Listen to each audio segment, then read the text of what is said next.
Herkese dostlar, bugün sizlerle birlikte tek renk saxta sipariş edirik. Onda başlayalım. Atırıq.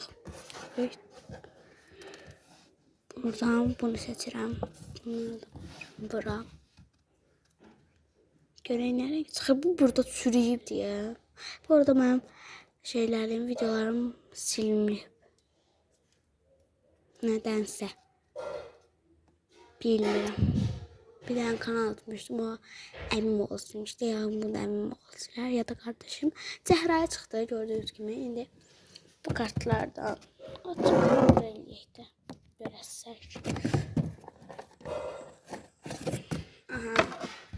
Zehra'yı kart burasında Zehra'yı var, yani çölneğin adında var. Zehra'yı görsem hemen koyacağım. Aha. Sonra buraya düzenleyeyim.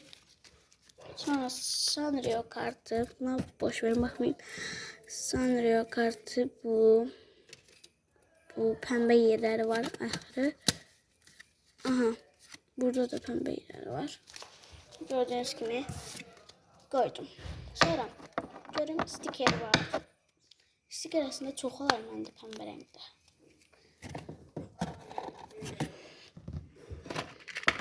Üstte var. Ahır dışı zaten pembedir. Aha, çoxlu koyum. Hatta bunu paketledi ve sizinle birlikte açacaq. Uzun videoda açmıştım dediğim gibi. Onu da yine elə eləyəyim. Mən elə eləmək istəyirəm çünki bəlkə elə qəşəng ola bilər. O da siz bəyənsəz, yəni onu da video. Bu arada hər axşam uzun vlog gəlməyə çalışdıracağam. Ama uzun deyirəm. Aha. İndi paketləyin. Zehra'yı sözün içine koyalım. İlk öncəliklə sizinle birlikte bunu da boş verin. Bakın telefon koyan alacağım. Buradan bunu alırım. Bunu alırım. İçine koyuram. Balıcı bir tane mən nəsə düzəltməliyəm. İçine stikerler zat koymaya çalışacağım. Daha doğrusu. Aha.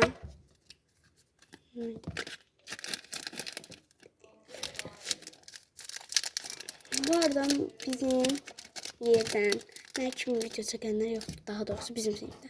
Ona göre mən də takkas eləyə bilmirəm. Əgər olsaydı, aslında dostlarıma hediye hazırlamaq olacaq. Çok videolarım olacaq da, yani bildiğiniz üzere.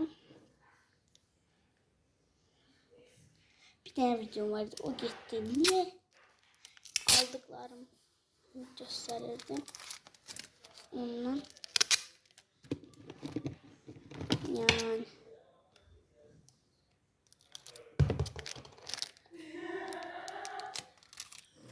Hoppa.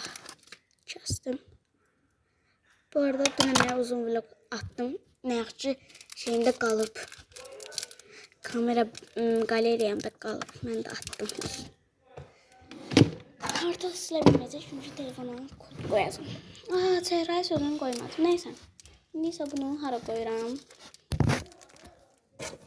Bizde kulak pamuklarında böyle almalılar. Bak böyle alırlar dostlar, bakın. Nerede göstereyim. Kulak pamuğu böyle alırlar. Böyle alırlar. Ben de anama tapşırdım. Dedim ki el almadı. Yani başka yere al. Anam dedi ki yaxşı, içine kartlar koyacağım. Buradaki kartları koyacağım. Bura hediyeler koyacağım. Ne yani o kadar. Aha, Zehra'yı indi eləmirik. Mən bu yarışmanı təzədən elətdirəcəm. Ondan atmıram. Onsuz da atsam bunu açmayacağım. Yani başkalarını götüreceğim. Bunu ise başka yere koyabilirim. Bu arada bunun içinde ben bildiğiniz üzere TikTok'a bakanlar bilər. Aslında YouTube'da da gelir. Ajanda düzenleme. Ben de ajanda düzenleme eləyirəm. Çok seviyorum yani. Bu arada çok video atamayacağım. Çünkü Kore dili öyrənirəm veya başka yerlere ve çöle çıxıram. Çöle çıxıram diye video gelmiyor yani bildiğiniz üzere çöle. Dışarı çıxıb oynayıram dostlarımla. Yani videolar zaten çekip ama koymaram sonra, yani özlerimizde kalır, öz telefonumuzda kalır. Aha, bunu gördüğünüz üzere hara koyuyoruz. Hara koyaq. Bu arada balacık qablar düzəldəcəm. O da necə? içine stikerler koymaq üçün. O yüzden. Aha, belə bunu hara qoyam? Onu düşünün, gəlim sonra sağollaşarım. Bunu belə. Bunu işlədirəm. Hətta indi də qoluma taxım. Belə gördüyünüz kimi yadıma düşəndə qoydum indi ora. Bu arada bu üçüncüdə qalacaq. Neyse dostlar, kanalıma abunə olmağı ve like atmağı unutmayın. Bye bye.